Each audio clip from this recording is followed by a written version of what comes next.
1609년 어느 겨울날 강화도 교동의 어두운 초가 한 칸. 바닷바람이 벽을 때리고 문틈 사이로 찬 공기가 스며들던 그 새벽에 한 아이가 뜨거운 열기 속에서 조용히 숨을 거두고 있었습니다. 문은 굳게 잠겨 있었고 밖에서는 개 짖는 소리와 바람 소리 외에는 아무것도 들리지 않았습니다. 방 안에는 따뜻함을 넘어선 뜨거운 공기만 가득했죠. 겨우 9살.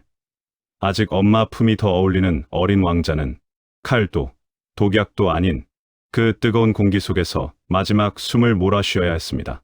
그리고 사람들은 두고두고 이렇게 속삭였습니다. 광해군이 자기 동생을 불에 쪄 죽였다. 왕위를 지키려고 9살짜리 어린 동생을 희생시킨 잔인한 왕이다. 정말 그랬을까요? 정말로 그는 피도 눈물도 없는 폭군이었을까요? 아니면 정치와 두려움, 그리고 침묵이 만들어낸 비극에 끝내 휘말려버린 또 하나의 인간이었을까요? 오늘 우리는 이 충격적인 한 문장 뒤에 숨어있는 조선의 15대 왕 광해군과 그의 어린 동생 영창대군의 이야기를 천천히 그러나 깊게 따라가 보려고 합니다. 1575년 선조가 아직 젊었을 때 궁궐 한편 그리 화려하지 않은 처소에서 한 아이가 태어납니다. 아버지는 틀림없는 조선의 왕이었지만 어머니는 왕비가 아닌 후궁 공빈 김씨였습니다. 그 아이가 바로 훗날의 광해군 왕, 폐위된 군주, 그리고 오늘 우리에게 끝없는 토론을 던져주는 인물입니다. 광해군은 처음부터 애매한 자리에서 태어났습니다. 왕의 피를 이었지만 정통 후계자로 인정받지 못하는 자리. 조선에서 왕위를 잇는 기준은 아주 분명했습니다. 왕비가 낳은 아들, 적자 정통 후계자. 광해군은 그 기준에서 벗어난 인물이었습니다. 왕의 아들이긴 했지만 언제나 반걸음 뒤에 서 있어야 했죠. 어린 시절의 광해군은 마음껏 나설 수도, 그렇다고 완전히 물러설 수도 없는 묘한 자리를 견디며 자라야 했습니다. 하지만 역사는 그를 조용한 왕자로 남겨두지 않았습니다. 1592년 임진왜란, 왜군이 부산포에 상륙하며 조선의 시간은 순식간에 뒤틀려 버립니다. 성곽은 무너지고 백성들은 피난길에 올라 길거리에서 쓰러졌으며 조정은 우왕좌왕하다 결국 한양을 버립니다. 자신의 목숨을 지키기에도 급급했던 그때 하필 나라의 왕 선조는 결단력 있는 왕이라기보다는 불안과 의심이 많은 성격의 사람이었습니다. 그 혼란 속에서 선조가 눈을 돌려 붙잡은 사람이 바로 광해군이었습니다. 내가 나라를 책임져라. 광해군은 아직 젊은 왕자였지만 그 순간부터 사실상 전시 국왕과 같은 역할을 떠맡게 됩니다. 전쟁 중에 왕이 2명이었던 셈입니다. 하나는 피난가 있는 선조, 그리고 다른 하나는 전쟁터와 명나라, 피난민들 사이를 오가며 실질적인 국정을 이끌어야 했던 광해군. 광해군은 그 어려운 역할을 의외로 잘 해냈습니다. 명나라 사신들을 설득하고 군량이 떨어지지 않도록 수습하고 전쟁에 지친 백성들에게 피난처를 마련해주고 곳곳에 흩어진 지방 관료들을 다시 묶어 세우는 일을 쉬지 않고 해나갔습니다. 백성들 사이에서는 광해군이 아니었으면 나라가 무너졌을 것이다라는 말이 나올 정도였죠. 하지만 정작 광해군 본인은 그 칭찬을 온전히 받아들이지 못했습니다. 아무리 전쟁에서 공을 세워도 그가 해결할 수 없는 문제가 하나 있었기 때문입니다. 바로 정통성, 왕비의 아들이 아니라는 사실.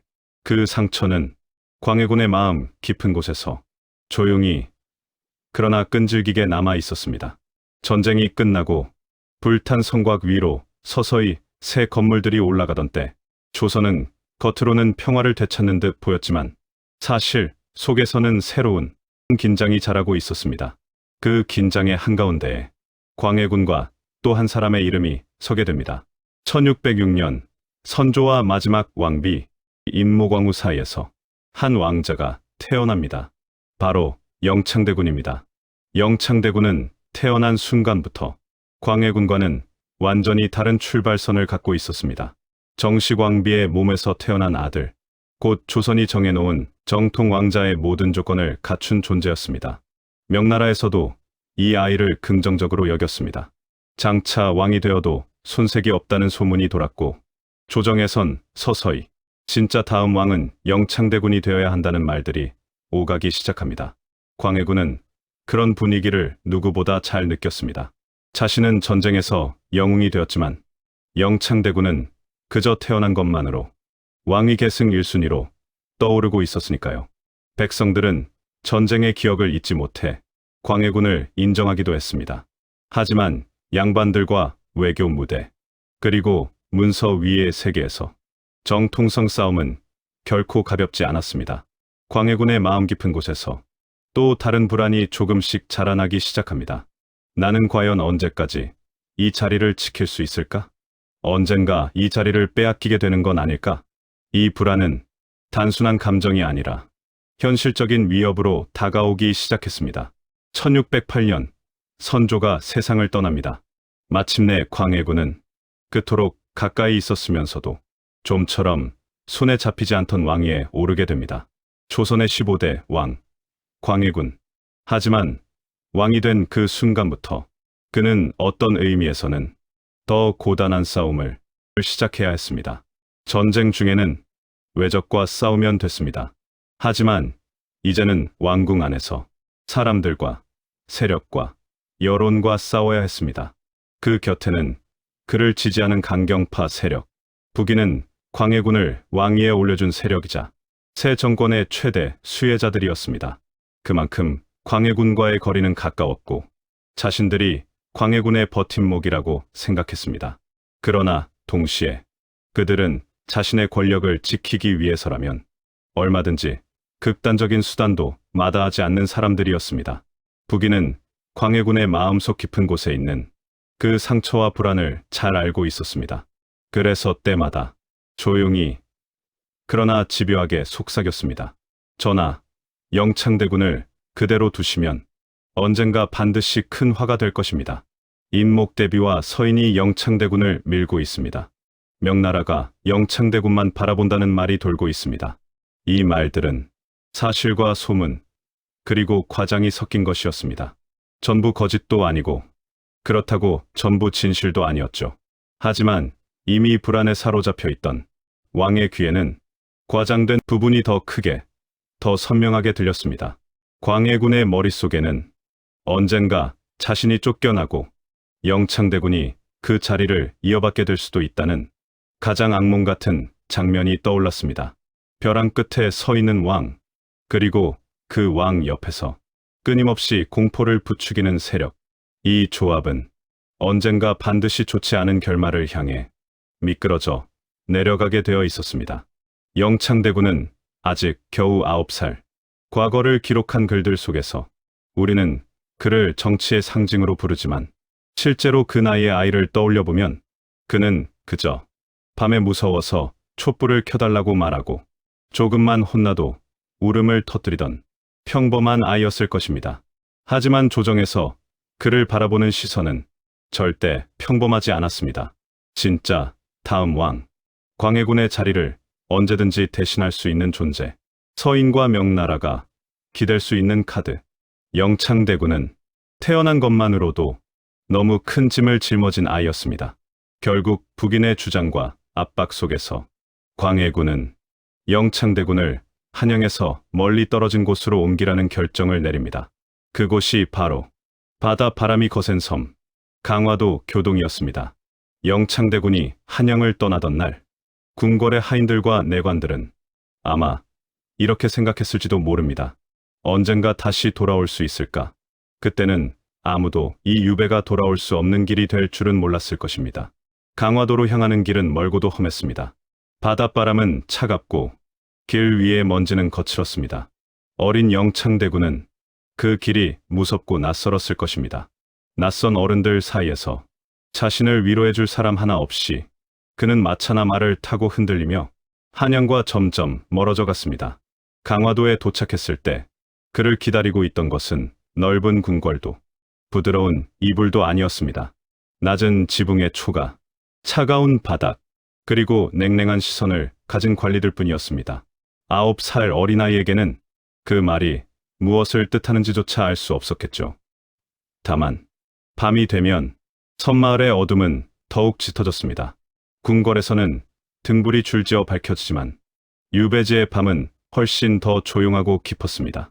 어린 영창대군은 그 어둠 속에서 몇 번이나 어마마마를 불러봤을까요? 영창대군은 지켜줘야 할 아이가 아니라 언제든지 정권을 뒤집을 수 있는 위험 요소였습니다. 그리고 언젠가부터 그 위험 요소를 영원히 제거해 버리자는 생각이 조용히 싹트고 있었던 것입니다.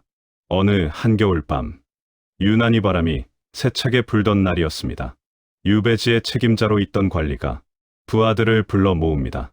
오늘 밤, 방에 불을 더 지펴라. 평소보다 더 뜨겁게 피워라.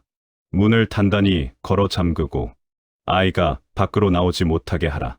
표면적으로는 추운 겨울, 아이가 감기 걸리지 않게 하라는 뜻으로 포장될 수도 있는 말입니다. 하지만 그 말의 속뜻이 무엇인지는 그 자리에 있던 사람들 모두 어느 정도 알고 있었을 것입니다. 얼마 지나지 않아 방 안의 온도는 빠르게 올라갔습니다. 온돌은 뜨겁게 달아오르고 공기는 점점 더 무거워졌습니다. 언제나 그랬듯 어린 영창대군은 그날도 조용히 잠들려고 했을 것입니다. 하지만 시간이 갈수록 숨을 들이쉴 때마다 가슴이 답답해졌고 머리가 띵해졌을 것입니다. 어린 왕자의 가쁜 숨소리는 천천히 그러나 분명하게 약해져 갔고 마침내 그 밤, 그 숨은 완전히 멎고 말았습니다. 광해군 일기는 이 끔찍한 장면을 단 한 줄로 정리합니다. 방의 열기가 지나쳐 죽었다.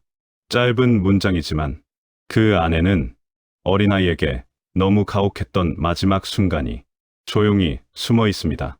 그리고 세월이 흐르며 이 문장은 점점 변형됩니다.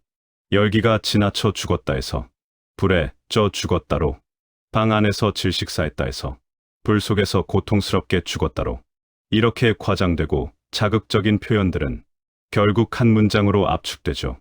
광해군이 9살 동생을 불에 쪄 죽였다. 하지만 표현이 어떻든 바뀌지 않는 사실이 하나 있습니다. 영창대군의 죽음은 그냥 우연한 사고가 아니라 정치적 계산과 공포가 뒤섞인 끝에 벌어진 비극이었다는 점입니다. 그렇다면 광해군은 도대체 무엇을 했을까요? 정말로 죽여라라는 명령을 내렸을까요? 우리가 가진 정사 기록에는 그런 직접적인 표현이 등장하지 않습니다. 그렇다고 해서 광해군이 완전히 자유로운 것도 아닙니다. 광해군의 입에서 저 아이를 반드시 살려두어라. 혹시라도 과한 처벌을 하지 말라. 아이에게 해가 가지 않도록 각별히 챙겨라. 이런 말이 나왔다는 기록 역시 어디에도 없습니다. 왕이 할 수 있었던 일은 죽여라라는 명령뿐만 아니라 죽이지 말라라는 명령도 있었습니다. 하지만 광해군은 어느 쪽도 분명하게 하지 않았습니다. 그는 유배를 허락했고 그 뒤로는 침묵했습니다. 그리고 그 침묵이 9살 어린 왕자의 마지막을 결정해 버렸습니다. 그래서 역사는 광해군을 이렇게 평가합니다. 직접 칼을 들지는 않았지만 침묵으로 동생을 죽게 만든 왕. 법정에서라면 그는 아마 이렇게 말했을지도 모릅니다. 나는 죽이라고 하지 않았다. 하지만 역사는 이렇게 반문합니다. 그렇다면 왜 살려두라고 하지 않았느냐?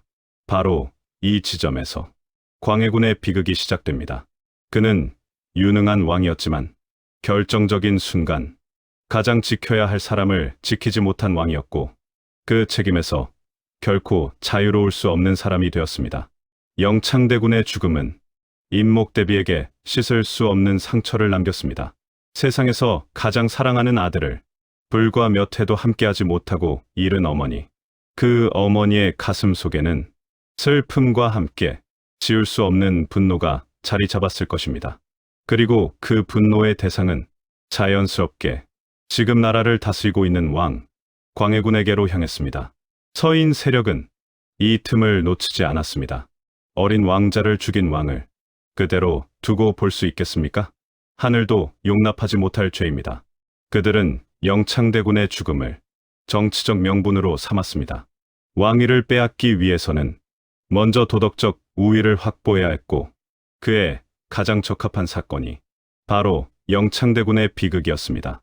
나라를 지킨 왕 광해군은 어느새 동생을 죽게 만든 왕이라는 이름 아래 몰려가고 있었습니다. 그리고 마침내 1623년 칼을 든 사람들이 궁궐을 향해 몰려옵니다. 인조반정, 반정군이 외친 구호 중 가장 강력했던 말은 이것이었습니다. 어린 동생을 죽인 폭군을 몰아내라. 광해군은 세상을 떠들썩하게 만들었던 반정 앞에서 조용히 끌려 나왔습니다. 그가 쌓아온 전후 복구와 개혁, 외교적 성과들은 그 구호 한 줄에 눌려 의미를 잃어버렸습니다. 이제 사람들의 기억 속에서 광해군은 나라를 구한 영웅이 아니라 동생을 죽게 만든 왕이 되어버렸습니다. 그는 먼 제주도로 유배되어 남은 생을 쓸쓸히 보냈습니다. 왕으로 살았지만 왕으로 죽지는 못한 사람. 역사의 무대에서 그를 향한 조명이 꺼진 뒤에도 영창대군의 죽음이라는 그림자는 끝까지 그를 따라다녔습니다. 그렇다면 우리는 광해군을 어떻게 바라봐야 할까요? 그를 단순히 9살 동생을 불에 쪄 죽인 왕이라고만 말할 수 있을까요? 분명 그 문장은 과장된 표현입니다. 그러나 그 과장 속에는 지워지지 않는 진실이 섞여 있습니다. 정치적 불안과 정통성에 대한 콤플렉스, 세력 간의 갈등 속에서 광해군이 내린 판단과 침묵은 결국 어린 동생의 죽음으로 이어졌습니다. 우리는 여기서 광해군을 미화할 필요도 완전히 악마화할 필요도 없습니다. 그는 유능한 왕이었고 동시에 두려움에 흔들리는 인간이었습니다. 그는 나라를 살리기 위해 노력했지만 가장 가까운 가족 하나는 끝내 지켜내지 못했습니다. 그래서 광해군의 이야기는 그저 좋은 왕과 나쁜 왕의 문제가 아니라 권력과 두려움, 책임과 침묵이 한 인간을 어디까지 몰고 갈 수 있는지를 보여주는 복잡한 이야기이기도 합니다. 역사를 공부한다는 건 오래전 누군가의 잘잘못을 따지는 것에서 끝나지 않습니다. 그들이 어떤 선택을 했고 그 선택이 어떤 결과를 낳았는지 살펴보면서 오늘 우리의 삶을 되돌아보는 것입니다. 광해군과 영창대군의 이야기는 우리에게 이런 질문을 던집니다. 당신은 두려움 앞에서 어떤 선택을 할 것인가? 지켜야 할 사람을 지키기 위해 어디까지 버틸 수 있는가? 침묵이 편할 때 말해야 할 용기를 낼 수 있는가? 광해군은 그 질문 앞에서 완벽한 답을 내리지 못한 사람입니다. 그는 유능했지만 두려움에서 자유롭지 못했고 왕이었지만 인간적인 약점을 가진 인물이었습니다. 오늘 우리는 9살 동생을 불에 쪄 죽인 왕이라는 자극적인 문장 뒤에 숨겨진 광해군의 복잡한 삶과 선택을 조금 더 가까이에서 들여다보았습니다. 이제 이 문장을 다시 들을 때 조금은 더 많은 생각이 떠오르지 않으시나요? 정말 그랬을까? 그 안에는 어떤 상황과 두려움이 있었을까? 역사는 한 줄의 문장으로 끝나지 않습니다. 그 문장 뒤에는 수많은 사연과 고민, 그리고 인간적인 갈등이 숨어 있습니다. 광해군과 영창대군의 이야기가 여러분께 그 사실을 조금이라도 느끼게 해주었다면 그것만으로도 이 이야기는 충분히 의미가 있었던 시간이었을 것입니다. 지금까지 조선의 가장 논쟁적인 왕, 광해군과 9살 어린 왕자, 영창대군의 비극을 함께 살펴봤습니다. 끝까지 들어주셔서 진심으로 감사드립니다. 이야기가 마음에 와닿으셨다면 구독과 좋아요, 알림 설정도 꼭 부탁드립니다. 큰 힘이 됩니다. 다음에도 조금 더 흥미롭고 조금 더 생각할 거리가 많은 역사 이야기로 찾아뵙겠습니다. 감사합니다.